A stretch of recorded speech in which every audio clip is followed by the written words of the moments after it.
لہٰذا اس لڑائی میں جو جوابات اب تک ایران کی جانب سے اسرائیل کو گئے ہیں، پہل اسرائیل نے کی ہے، مذاکرات کا سلسلہ جاری ہے. اور مذاکرات کس میں؟ جو ابھی آپ نے تھوڑی دیر پہلے بات کی، نیوکلیر پروگرام کی. کون سا نیوکلیر پروگرام؟ جو این پی ٹی کے انڈر چل رہا ہے. این پی ٹی کیا ہے؟ نیوکلیر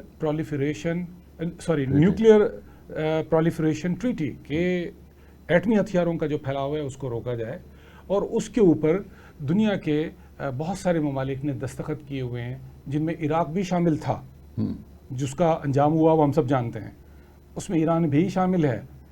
اسی آرٹیکل 4 کے تحت، این پی ٹی کے آرٹیکل 4 کے تحت، اگر ایک پرامن جوہری پروگرام پہ عمل پیرا ممبر این پی ٹی کا جو ہے، اس کا سگنیٹری، اس کے خلاف اگر کوئی کارروائی ہوتی ہے تو یہ آئی اے ای اے کی رسپانسبلٹی ہے. لیکن بالکل دنیا کے دستور نرالے ہیں. آئی اے ای اے کے پلیٹ فارم سے ایک مبہم سی بات کو آگے بڑھایا گیا، جسے بنیاد بنا کر اسرائیل نے، جو خود این پی ٹی کا ممبر نہیں ہے، جس کے بارے میں یہ کہا جاتا ہے کہ اس کے پاس ایٹمی ہتھیار پہلے سے موجود ہیں، حملہ اس پہ ہونا چاہیے تھا، وہ الٹ کام کر رہا ہے. وہ حملہ کر رہا ہے ایک ایسے ملک پہ جس کے پاس کوئی ایٹم بم نہیں ہے. وہ حملہ کر رہا ہے اس ملک کے اوپر جو این پی ٹی کا سگنیٹری ہے. وہ حملہ کر رہا ہے اس ایران کے اوپر جو مسلسل ہر مذاکرات میں ان کی ہر بات کے اوپر سرنڈر کر رہا ہے. اور 2015 میں جو مذاکرات کا سلسلہ ٹوٹا تھا، اور وہ بھی ٹرمپ کا دور تھا، انہوں نے توڑا. جی، اور اس کے اندر انہوں نے جو بات کی تھی، سب چیزوں پہ تیار ہو گئے تھے. انہوں نے کہا اس وقت جو بھی لیول ہے انریچمنٹ کا یورینیم کا، اوکے، اس کو تھرڈ کنٹری میں لے جائیں، ترکی میں لے جائیں، وہاں پہ یہ انرچ ہوگی ان کی لیبارٹریز کے اندر، اور اس کے بعد پھر ہمیں دے دیں آپ کو اگر کوئی شبہ ہے تو. اس سے بڑی بات اور کیا ہو سکتی ہے؟ اس سے بڑا جو ہے کوآپریشن کیا ہو سکتا ہے؟ لیکن وہ نہیں مانے، اور ٹرمپ نے ظاہر اسرائیل کے کہنے پہ، اس کے دباؤ کے اوپر، پس پشت اسرائیل تھا، وہ اس معاہدے سے نکل گئے. بعد میں خیر اس کی حکومت ختم ہو گئی، اور یہ سارے مسائل جو ہے، پھر ایران بھی ظاہر ہے اس کو حق پہنچتا تھا کہ جب وہ معاہدے کی کوئی پاسداری کرنے والے لوگ جو ہیں وہ کر نہیں رہے ہیں، تو اس نے اپنے پرامن پروگرام کو آگے بڑھایا. اور یہ چیز ایران کی جو ہے وہ کسی طور برداشت نہیں تھی اسرائیل کو. وہی اسرائیل جو اس طرح کی حرکتیں کر چکا ہے. کیسے؟ ارلی 80s کے اندر، 80 کی دہائی کے اوائل میں، اسرائیلیوں نے پہلی مرتبہ عراق کے اندر فرانس کی مدد سے قائم کیے جانے والے ایٹمی ری ایکٹر اور ان کے پروگرام کو ڈسٹرائے کر دی، جو کہ پرامن مقاصد کے لیے تھا. اور 17 منٹ میں وہ کارروائی کر کے سب کچھ اپنے چلے گئے. اور اس کے بعد پھر ان کو ہلہ شیری مل گئی. ابھی جب ہندوستان اور پاکستان میں دھماکے نہیں کیے تھے، ڈاکٹر صاحب، ہلہ شیری اس لیے بھی تو ملتی ہے کہ انہوں نے انتہائی غیر قانونی کام کیا، اور اس کو کوئی انٹرنیشنل کنڈیمنیشن نہیں ہوئی. اس کی وجہ وہی ہلہ شیری ہے. اس کو حق سمجھا جاتا ہے کہ اگر وہ کرے تو جائز ہے، اگر دوسرا کو کرے تو ٹیررزم رولا ڈال دیتے. آپ نے ٹھیک کہا. تو ڈاکٹر صاحب، اس کے اندر یہ تھا کہ اسرائیل نے اب اگلا ٹارگٹ پاکستان کو رکھا. اور پاکستان کو کس طرح سے ٹارگٹ رکھا کہ اس نے اندرا گاندھی کے دور میں شاید، یا راجیو گاندھی کے دور کے اندر، راجیو گاندھی تو جی غالباً راجیو گاندھی کے دور میں، لیکن ادھر جو ہے نا وہ ضیاء الحق کا دور. ہاں بالکل ٹھیک ہے، بالکل ٹھیک ہے. تو اس عرصے کے اندر وہاں پہ اسرائیل نے انڈیا کی مدد سے پاکستان میں کہوٹا کو ٹارگٹ کرنے کا پروگرام کیا، جو سمہاؤ پاکستان کو پتہ چل گیا. پاکستان نے میسج کنوے کر دیا کہ اگر اس طرح کی کوئی حرکت کی تو پھر ہم سیدھے تل ابیب اور دیمونا تک آئیں گے جہاں پہ آپ کا ایٹمی ریئیکٹر ہے، اور پھر ہمیں کوئی نہیں روکے گا. اس کے بعد سر وہاں پہ بات ختم نہیں ہوئی. 1998 کے ایٹمی دھماکوں سے پہلے بھی ایک دفعہ پھر ٹرائی کی گئی تھی، اور اس کو بھی اسی طریقے سے جو ہے وہ فائل کر دیا گیا تھا. اور ابھی ریسنٹ جو اٹیک ہوئے ہیں اس کے اندر اسرائیلی ایڈوائزرز وہاں پر موجود تھے. چلے وہ ڈائریکٹلی یہ جو ہمارے ڈرون اٹیکس ہوتے ہیں، بالکل یہ جو ساری چیزیں ہیں، اسرائیل کو جو ہے وہ جو خون لگا تھا وہ پاکستان میں پہلی مرتبہ اس کو اندازہ ہوا کہ اتنا آسان نہیں ہے. دانت کھٹے. اور اب انہوں نے اس طرف ایران کی طرف محاذ چھیڑ دیا. وہ ایران جس کے خلاف 79 سے، جب سے وہاں انقلاب آیا ہے، مسلسل وہاں پہ ایک مہم ہے پورے مغربی دنیا کی طرف سے، امریکہ کی قیادت میں، اور پورا مغرب. اور اصل میں مسئلہ یہ ایران نہیں ہے، مسئلہ بنیادی طور پہ اسلام ہے.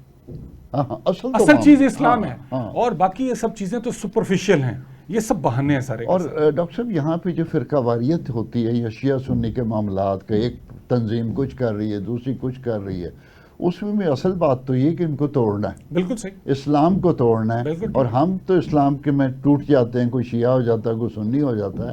اور وہ کیا کرتے ہیں کہ جب انہوں نے مارنا ہوتا ہے وہ یہ نہیں دیکھتے بالکل کہ نہیں دیکھتے یہ شیعہ ہے یا یا سنی، سنی، بالکل انہیں پتہ ہی یہ مسلمان ہے. بالکل ٹھیک. اور اس کی واضح مثال ہی ہے ہانیہ، ہاں اسماعیل ہانیہ سنی اور حسن نصر اللہ شیعہ، ہاں دونوں کو ٹارگٹ، دونوں ٹارگٹ کیا. اور ہانیہ کو شیعہ ایران کے اندر ٹارگٹ کیا. ایگزیکٹلی. اور کون ہانیہ جو اپنا جو حماس ہے، حماس کی مدد کون کر رہا تھا؟ ایران شیعہ.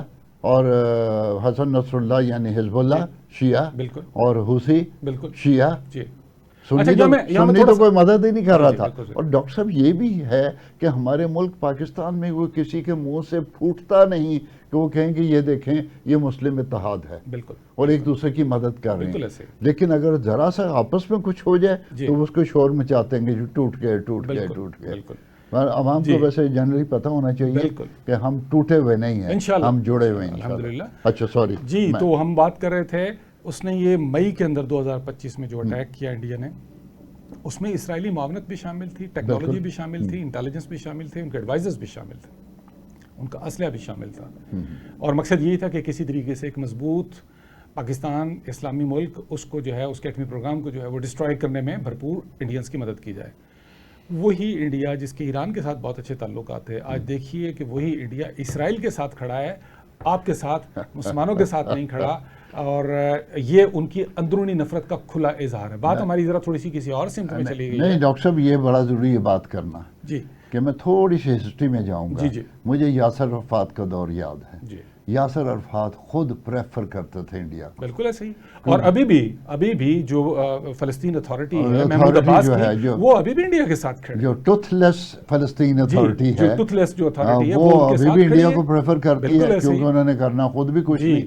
اچھا انڈیا کا ایران کے ساتھ بھی بڑا تعلق تھا. وہ کہتے ہیں کہ جو جس سے لڑائی ہونا اس کے بیک یارڈ میں دوستی رکھو. یہ تو چانکیہ کا اصول جو ہندوستان کے لوگوں کا، بیک یارڈ میں وہ دوستی رکھتے ہیں. ایرانی بھی ان کی باتوں میں آ جاتے تھے، لیکن ہمیں اس وقت یہ نہیں بات اٹھانی. بالکل صحیح ہے، یہ موقع نہیں ہے اس طرح کی بات کا. بالکل ٹھیک. لیکن ایران کو پتہ چل گیا کہ یہ کیا ہوا. تو اس میں آگے سوال کرنے سے پہلے میں تو ایک ذہن میں آ گیا کہ سنا ایران میں کافی سارے لوگ جاسوسی کے الزام میں پکڑے گئے ہیں، اور اس میں را کے ایجنٹ بھی ہیں جو انڈینز ہیں، اور ایک کو شاید پھانسی بھی ہے. مجھے پکی خبر نہیں ہے، آپ بتائیے کوئی. دیکھیے اس میں یہ باتیں میڈیا میں تو آ رہی ہیں کہ ان میں سے انڈینز بھی موجود ہیں ابھی، لیکن یہ کوئی ویریفائڈ چیز نہیں ہے. مسئلہ یہ نہیں ہے کہ اس میں انڈینز ہیں یا نہیں ہیں. اصل میں یہ ہے کہ ان کی یہ خواہش ہمیشہ ضروری ہے، اور عملی طور پہ وہاں سے کلبھوشن یادیو ایران کے راستے ہی پاکستان آیا تھا، اور BLA کے جو کیمپس وہاں پر موجود ہیں ان کو انڈیا ہی سپورٹ کر رہا ہے.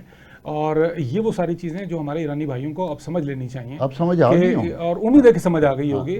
بہرحال ہم اس کے باوجود اس موقع پہ ان اختلافات میں جانے کے بجائے اور ہم ان کے ساتھ اصولی بنیاد پہ ایران کے ساتھ بالکل صحیح ہے. ہم ایران کے اوپر حملہ ہوا ہے، اور وہ جو ہے اس پہ جیسے کہ ابھی جنرل عاصم منیر صاحب نے بھی کہا ہے کہ یہ وہاں پہ امریکہ کے دورے کے اندر اسرائیل کے ایران پہ حملے سے ایک مثال قائم ہو گئی ہے، اور انڈیا یہ والی مثال اگر پاکستان کے خلاف دہرائے گا تو اس کے اثرات کیا ہوں گے وہ پھر سب کو سمجھ لینا چاہیے. تو یہ محض ایک واقعہ نہیں ہے، یہ دو ایٹمی ملکوں کے درمیان کشیدگی میں ایک دوسرے کی ایٹمی تنصیبات پر حملہ کرنے کی جو روایت چل پڑی ہے، تو یہ بات پھر بہت دور تک جائے گی. یہ دنیا کے لیے خطرناک ہوگی. پھر اس کی زد کے اندر جو ہے کبھی ہو سکتا ہے، میں بڑی بات کر رہا ہوں، کوئی چاہے وہ فرانس ہو امریکہ ہو، جب کبھی کمزور پڑیں گے تو یہ بھی اس کی زد میں آ جائیں گے. اور ڈاکٹر صاحب ایک بات ذہن میں رکھیے گا کہ جس طرح سے کسی قوم کا، انسان کا عروج اور زوال ہوتا ہے، سلطنتوں کا اور ملکوں کا بھی اسی طریقے سے عروج اور زوال ہوتے ہیں.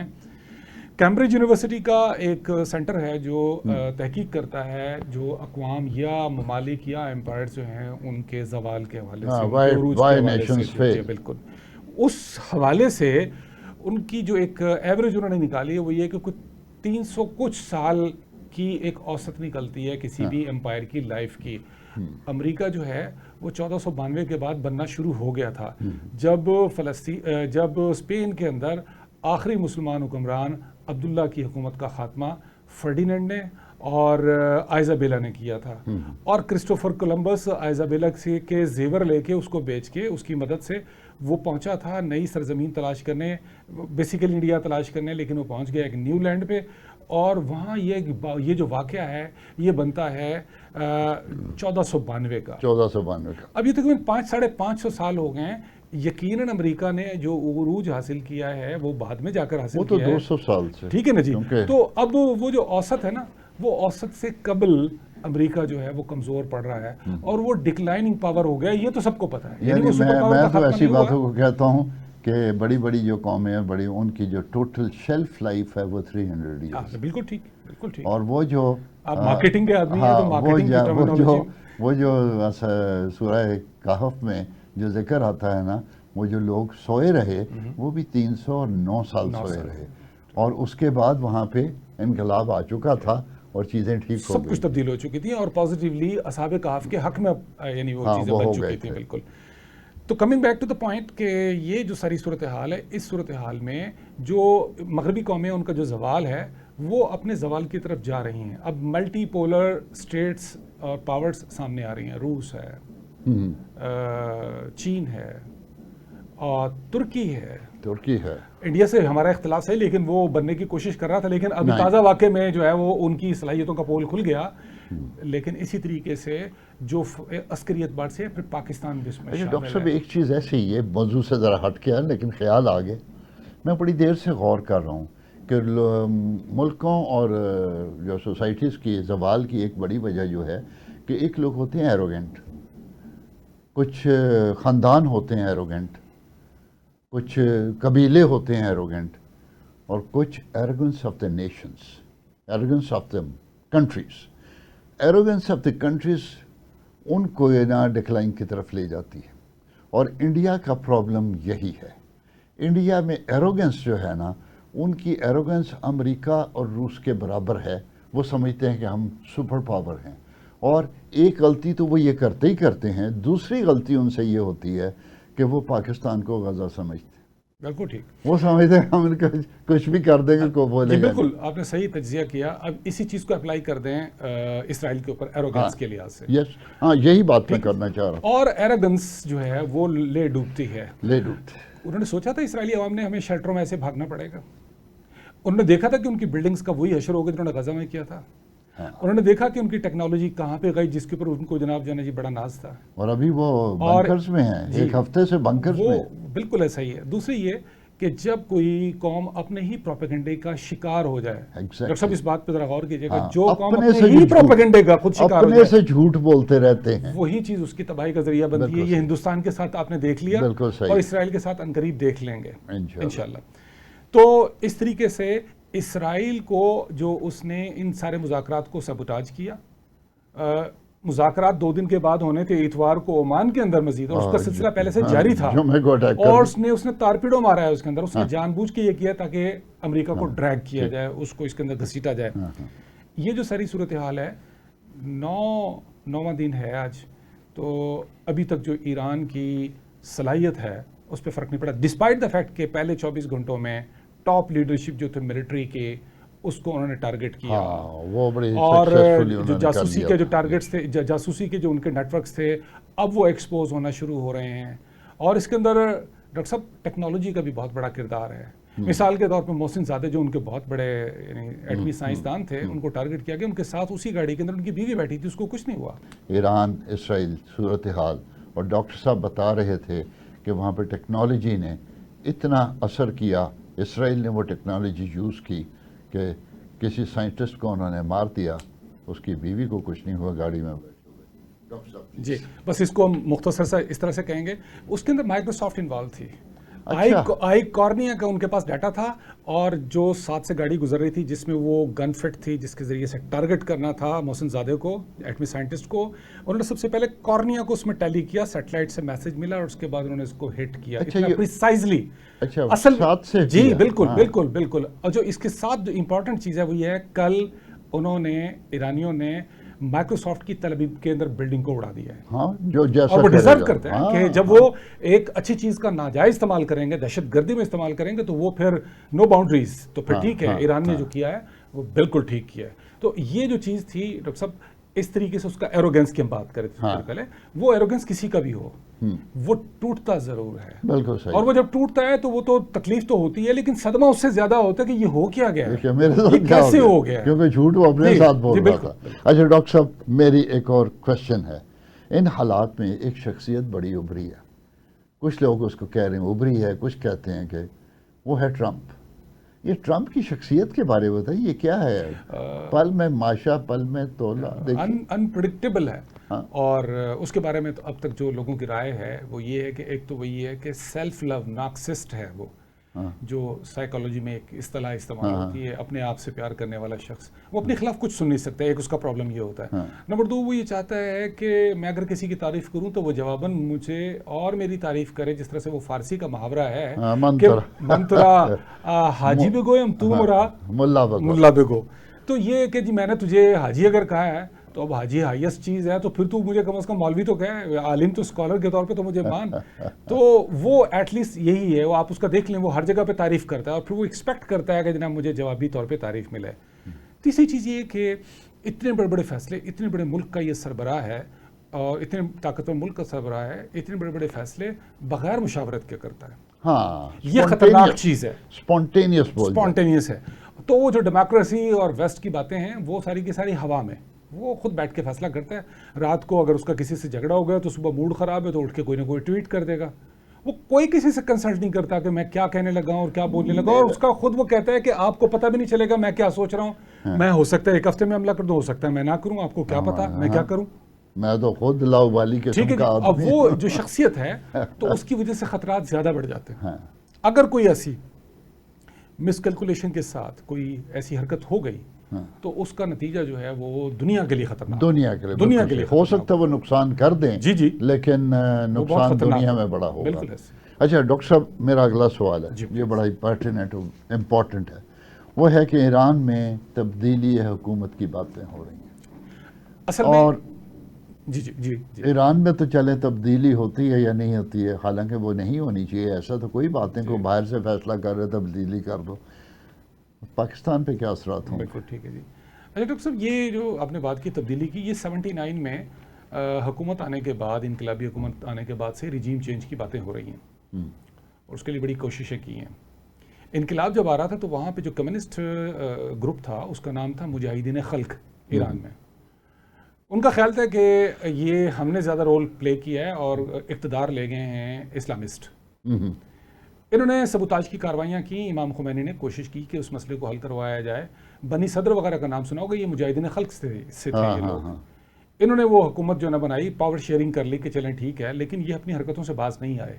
مجاہدین خلق کے بہت بڑی تعداد میں جو لوگ تھے، جو جتنے لوگ تھے ان میں سے بڑی تعداد میں جو لوگ تھے وہ ویسٹ میں چلے گئے. اس وقت جو ویسٹ میں بیٹھ کے پروپیگنڈا ایران کے خلاف کرتے ہیں اور دست و بازو ہیں، یہ سارے مجاہدین خلق کے لوگ ہیں. یہ سارے ایکس کمیونسٹ ہیں جو آج سیکولر اور لبرل بن گئے ہیں. یہ تو بڑی بات ہے کہ ہمارے پاکستان کے بھی جو کمیونسٹ تھے نا وہ پرو امریکہ ہو گئے. بالکل ایسے وہ سارے کے سارے وہ واشنگٹن کو پیارے ہو گئے ماسکو کے بعد. بالکل انہوں نے ملک کے باہر کسی کے ساتھ وفاداری کر دی. بالکل ایسے. پہلا حصہ. دوسرا حصہ، انہی کے اندر سے جو کچھ لوگ موجود ہیں وہ بنیادی طور پہ بیس فراہم کرتے ہیں نیٹ ورک کی، جاسوسی نیٹ ورک کی، with the help of the other international spy agencies like Mossad, like CIA, like MI16 of UK and others. یہ جو ساری کی ساری چیزیں ہیں، یہ سارے ان کے ساتھ تو تاثر یہ ملتا ہے کہ گویا ایرانی سارے بکے ہیں. ایسا نہیں ہے. ان کا وہ نظریاتی جو ایک ایلیمنٹ تھا ایکس کمیونسٹس کا، وہ دے آر سپورٹنگ. اب آپ ذرا غور کیجئے، اگر وہاں کے عوام وہ غدار ہیں، کل جمعے کے دن نمازیں جو پورے ایران میں جمعے کے ظاہر پڑھتے ہیں سب مسلمان، تو وہ جو پبلک اجتماعات ہوئے ہیں اور اس کے بعد جو جلوس نکلے ہیں، وہ جو رجیم چینج کی بات کرنے والے لوگ نے کل کے جمعے کی نماز کے بعد کے پورے ملک بھر میں ہونے والے جلسے جو ہیں ذرا وہ اس کو اٹھا کر دیکھ لیں. پہلی چیز، رجیم چینج کبھی نہیں ہو سکتی جب تک کہ بوٹس آن گراؤنڈ نہ ہو. بوٹس آن گراؤنڈ جو ہے اس کی ضرورت پڑ بھی گئی. ٹرمپ نے جیسے کہا کہ آخری ہمارا ادبا ہوگا زمینی دستے بھیجنے کا، وہ اتنا آسان کام نہیں ہے. ایک بات اور ذہن میں رکھیے، ایران میں ملیشیاز کا، آفیشیل ملیشیاز کا ایک بہت بڑا نیٹ ورک پھیلا ہوا ہے. آپ ذرا ذہن میں رکھیے کہ وہاں کی حکومت کے اندر آرمڈ فورسز دو حصوں میں تقسیم ہے پازیٹیولی، کیسے؟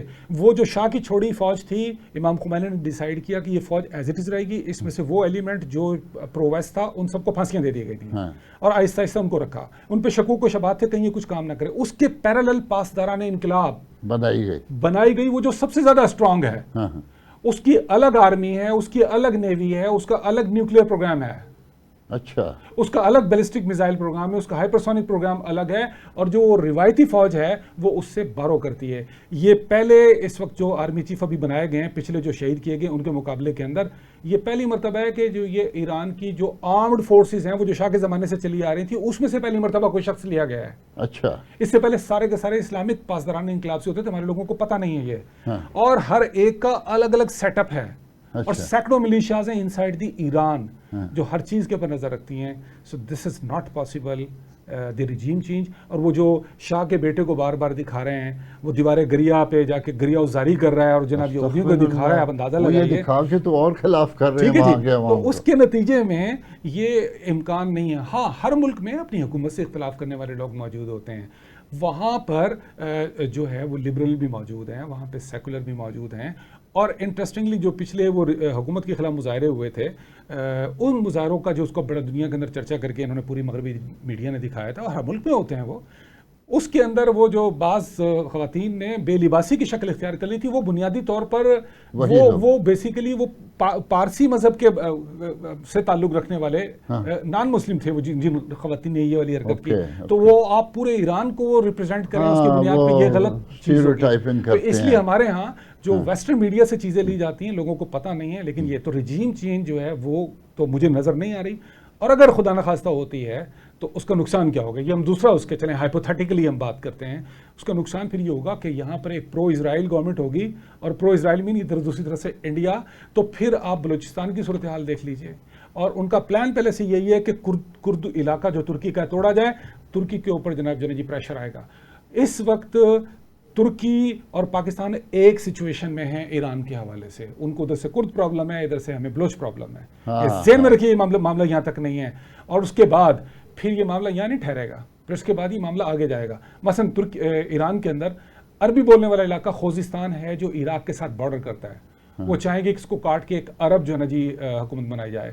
اسی طریقے سے اور لورستان ایک اور صوبہ ہے جہاں پہ نان پرشین سپیکنگ رہتے ہیں، وہ چاہیں گے کہ ایتھنک بنیادوں پہ اس کو توڑا جائے. تو یہ ایک تو ہونے والا نہیں ہے. بندر بانٹ تو نہیں جی، یہ سمجھتے ہیں کہ یہ ورلڈ وار 1 سے پہلے اور 2 سے پہلے کے معاملات ہیں کہ آپ بیٹھیں گے، آپ دنیا کو اس طریقے سے تقسیم کر لیں گے. ورلڈ وار ختم ہوئی، اوکے جی جناب برطانیہ کے پاس فلسطین ہے، شام اور موجودہ لبنان کوئی ملک نہیں تھا، شام کو کاٹ کے بنایا گیا، وہ جی اس کے پاس فرانس کے پاس ہوگا. ایسی تقسیم اب ممکن نہیں ہے، اب وہ زمانے چلے گئے. اس مائنڈ سیٹ سے ان کو باہر نکلنا ہوگا. اب اس طرح سے بات نہیں ہے، اب اس طرح سے نہیں ہو سکتا. تو رجیم چینج اگر خدا نخواستہ ہوتا ہے، جس کی مجھے کوئی امید نظر نہیں آتی، وہ پاکستان اور ترکی کی سلامتی کے لیے نہیں، پورے ریجن کو ڈسٹیبلائز کر دے گا اور بہت خطرناک ہوگا. اور اگر اس میں ایران کی فتح ہوتی ہے، وہ بچ جاتا ہے، فتح یہی ہے نا، اسرائیل تباہ ہو نہ ہو، ایران بچ جائے، اس کے رجیم چینج نہ ہو، وہاں پہ اس کے ایٹمی اثاثے اگر کوئی ہیں جو کہ نہیں ہے ابھی فی الحال، اور ان کا جو ری ایکٹر جہاں پہ وہ کچھ کام کر رہے ہیں پیسفل، اس کو وہ برباد نہیں کر پاتے، اور خصوصاً رجیم چینج نہیں ہوتی، تو اس سے پازیٹیو اثرات پاکستان پہ کیا ہوں گے؟ اوکے، تو پہلی بات میں تھوڑا سا یہ واضح کر دوں، پوٹن کی پرسوں غالباً سٹیٹمنٹ تھی یا کل کی سٹیٹمنٹ ہے کہ ان کے 300 نیوکلیئر سائنٹسٹ بو شہر کے اندر قائم اس ایٹمی پلانٹ میں کام کر رہے ہیں جو روس کے تعاون سے بنا تھا. 300، اور انہوں نے کہا ہے کہ وہ ہر صورت میں وہاں پر موجود رہیں گے. اور ان کو اس کے اندر سگنلنگ ہے کہ تم کچھ نہیں کر سکتے. اس میں انڈائریکٹ میسج ہے کہ اگر تم نے کیا تو پھر ہم موجود ہیں. دوسری چیز جو ہے نا وہ یہ ہے کہ ایران کا بہت بڑا علاقہ جو ہے وہ پہاڑی ہے، اور ڈیپ انسائیڈ اپنی امپورٹنٹ چیزیں جو جی وہاں پہ رکھی ہیں. دوسری بات نیوکلیئر کے حوالے سے آپ ذہن میں رکھ لیجئے، اس میں سب سے اہم چیز ہوتی ہے سینٹریفیوجز. سینٹریفیوجز جو ہیں وہ نتنز کا علاقہ جو تہران کے نواح میں واقع ہے، وہاں پہ براہ راست جو ہے نا وہ نقصان پہنچا ہے.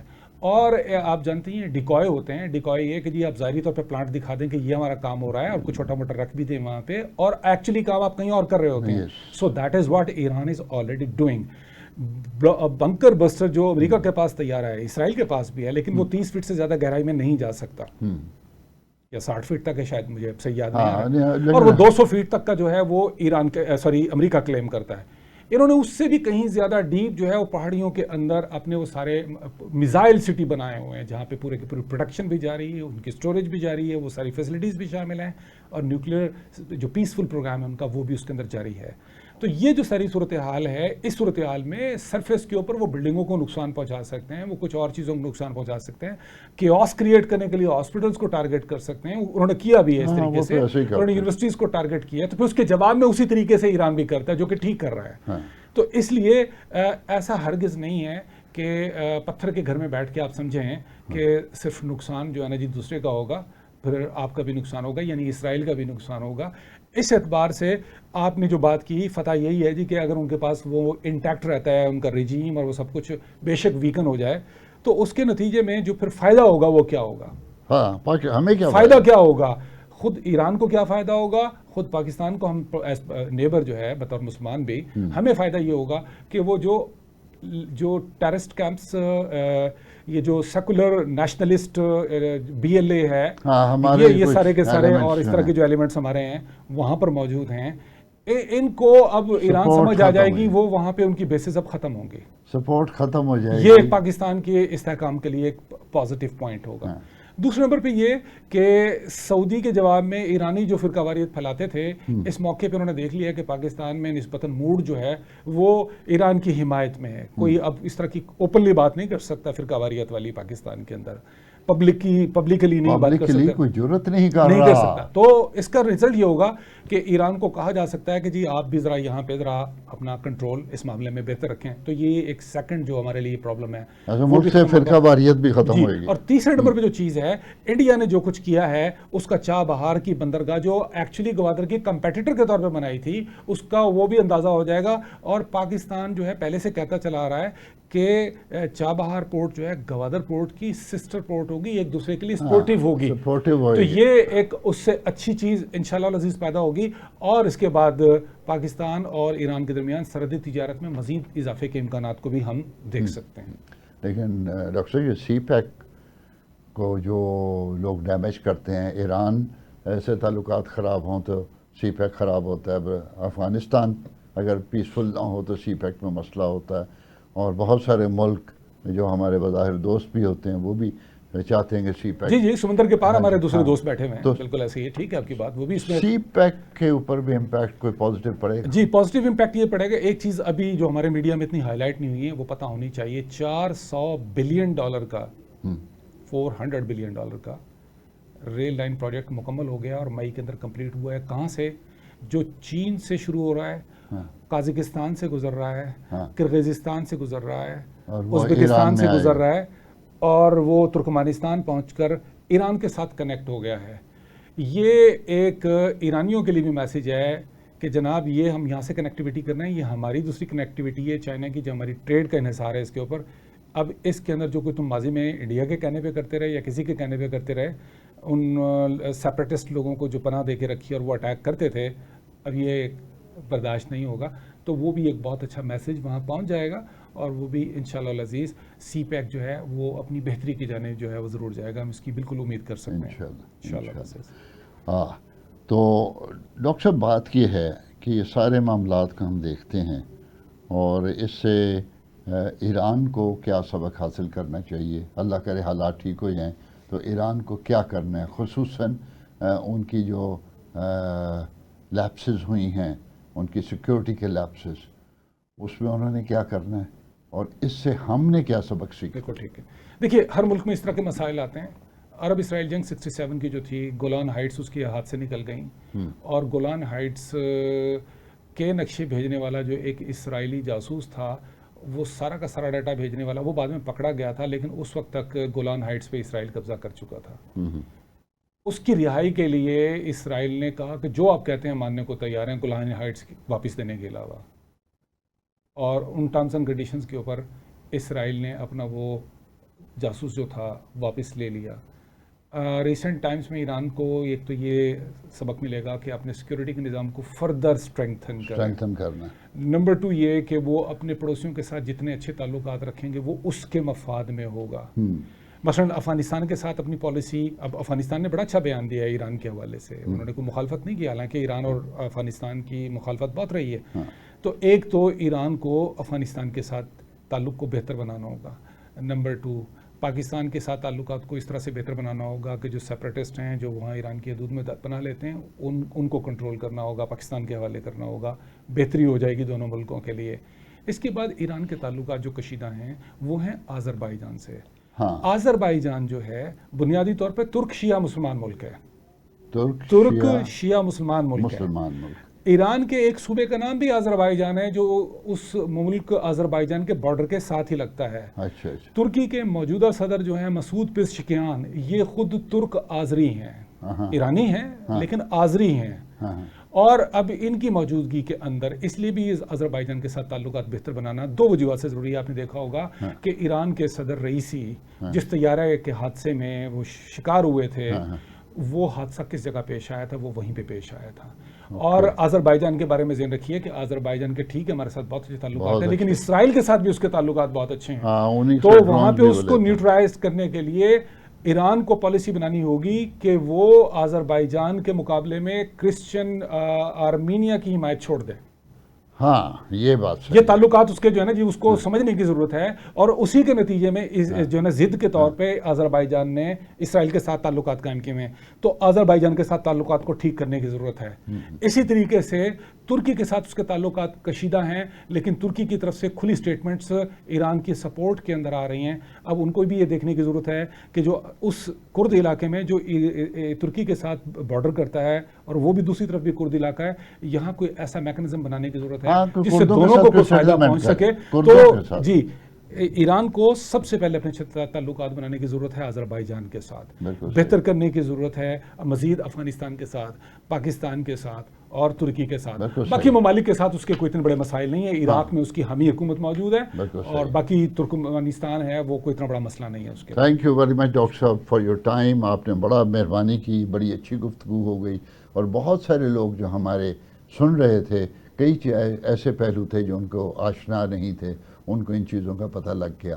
Thank you very much for coming. مجھے دعوت دینے کا شکریہ جی، بہت شکریہ. اور لیڈیز جینٹلمین، ہم اسی پہ اپنا پروگرام ختم کرتے ہیں.